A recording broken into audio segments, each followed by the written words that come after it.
aspectos en función de una transformación. No podemos transformar la situación del mundo sin un poder político.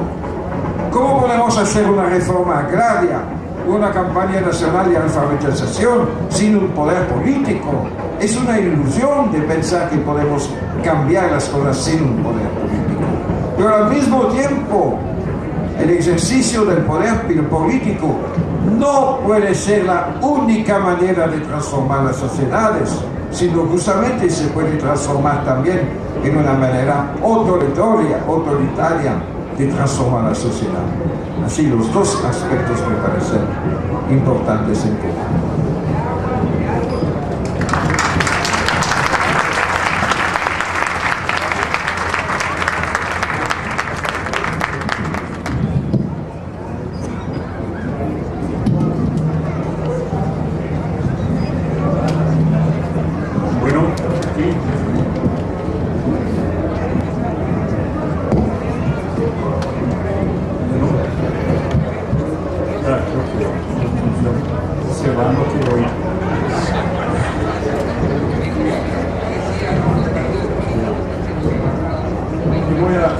Creo que es muy interesante el tipo de planteamientos que se han hecho aquí y que debemos darnos cuenta que son los que caracterizan en gran medida a los nuevos movimientos rebeldes, a los nuevos movimientos insumisos, en el sentido de que no queremos que continúen las prácticas del poder de quien tiene la palabra y del que no tiene la palabra, del que es especialista y del que no es especialista, del que es dirigente y del que no lo es. Es un problema que se está resolviendo en varias partes.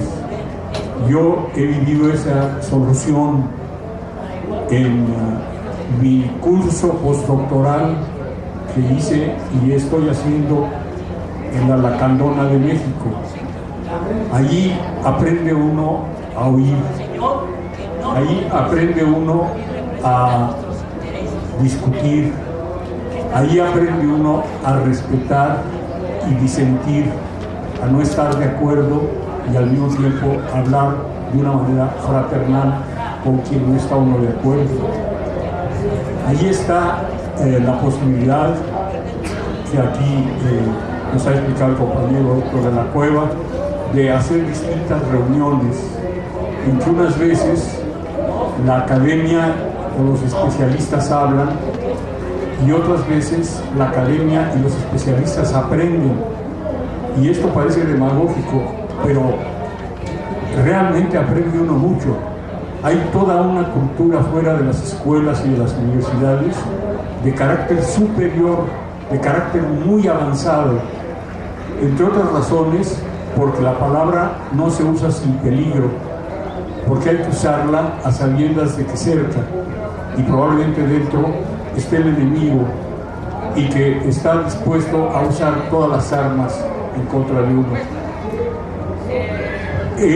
Ya no estamos en una izquierda única de tipo jerárquico al estilo de los movimientos revolucionarios del siglo XIX y XX, pero tampoco hemos caído en una de tipo anárquico que eran característicos del siglo XIX y que no permitieron, precisamente al sembrar la anarquía entre los propios trabajadores, que estos obtuvieran mucho de lo que necesitaban, como se ve, por ejemplo, en nuestro país después de la Revolución de 1905, en que los trabajadores empiezan a dejar las posiciones de anarquistas para tratar de organizarse y se organizan como laboristas o como comunistas, y problemas semejantes se nos han planteado, pero ya tenemos práctica en ellos y no podemos caer ni en el autoritarismo ni en el anarquismo. Hacer un esfuerzo por no caer en ninguno de esas trampas es la labor creadora de toda la generación actual. ¿Cómo hacemos? para no repetir los errores del estalinismo, para no repetir los errores de los gobiernos que se volvieron burocráticos y autoritarios, para luchar por la libertad, por la democracia como poder del pueblo, por la libertad como libertad del hambre, como libertad de la miseria, etcétera, con un rico sentido que estas palabras tienen. Creo que es muy importante esta posición. La otra está relacionada con un serio problema que confrontamos y de que habló aquí François Octave, que yo lo veo relativamente de otra manera. Yo creo que muchos de estos esfuerzos de la transición plantean, por la agresividad del enemigo, por las enormes carencias en la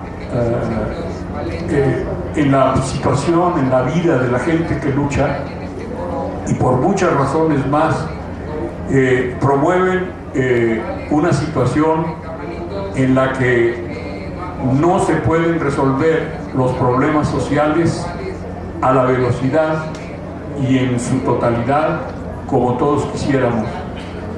Y esto nos plantea a todos, no nada más a quienes están de dirigentes, sino a todos, si todos queremos ser dirigentes, el preguntarnos qué sacrificamos ahora para lograr lo que queremos para nuestros hijos, para nuestros descendientes y tal vez entre los jóvenes para nosotros mismos. Esa pregunta es muy importante, asumir uno la responsabilidad de la decisión política y asumirla aunque tenga uno los pies descalzos, como esos trabajadores mexicanos que están ahora en Arizona. Ellos también tienen que hablar, ellos también tienen que mandar. Y allí es donde yo creo que tenemos el obstáculo más grande. Nuestra cultura autoritaria es tremenda y muchos de nosotros de izquierda, liberales, progresistas, socialistas, comunistas, somos racistas y no invitamos y no hacemos que participen en igualdad de circunstancias los pueblos indios de México. Y mientras este país sea colonialista y nosotros vivamos en un apartheid, no podremos hacer absolutamente nada. Creo que es muy importante que veamos cómo se plantean los problemas así en Ecuador, en Bolivia, en un gobierno menos inclinado a la izquierda, pero de todos modos progresista frente a otros muchos como el de Brasil. Hay contradicciones muy fuertes con los pueblos indios en estos gobiernos, muy fuertes. El problema consiste en que el imperialismo siempre ha aprovechado las luchas internas para apoyar a una de las fuerzas y quedarse con la partida, y esto no lo podemos olvidar, pero tampoco con el pretexto de que el imperialismo puede aprovecharse de nuestras diferencias, vamos a quedarnos callados y vamos a dejar de defender y de decir a nuestros amigos del sur: si ustedes no están con la CONAIE, nosotros no vamos a estar con ustedes. Si ustedes no están con los campesinos sin tierra, nosotros no vamos a estar con ustedes. Estamos con ustedes porque representan una esperanza en una etapa de transición muy contradictoria, en que incluso aceptamos el que países que tienen un proyecto menos profundo, como el de Bolivia o como el de Venezuela, estén allí, y en ciertos momentos sabemos que nos van a abandonar. Pero vamos a hacer lo posible porque no nos abandonen. No les cerremos el paso.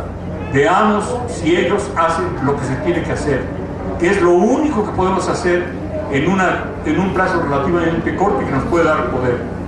La organización de la conciencia y de la vida de todo el pueblo, la educación de todo el pueblo a niveles no solo bajos, sino medios y superiores. Es esta organización de organizaciones gigantesca la que tenemos que hacer. Si no la hacemos, si no se organiza el pueblo de Venezuela, apoyado por el gobierno de Venezuela y respetando el gobierno de Venezuela al pueblo organizado y a sus organizaciones, no va a triunfar el gobierno. Va otra vez a repetir el regreso a un capitalismo abierto y salvaje, como ha ocurrido con las experiencias revolucionarias de principios del siglo XX o de mediados del siglo XX. Entonces, la clave es, por un lado, que nosotros sepamos organizar nuestra propia discusión con respeto y dejando que hablen las gentes en el momento en que están hablando y exigiendo el que se organice todo para que todos aquellos que tengamos algo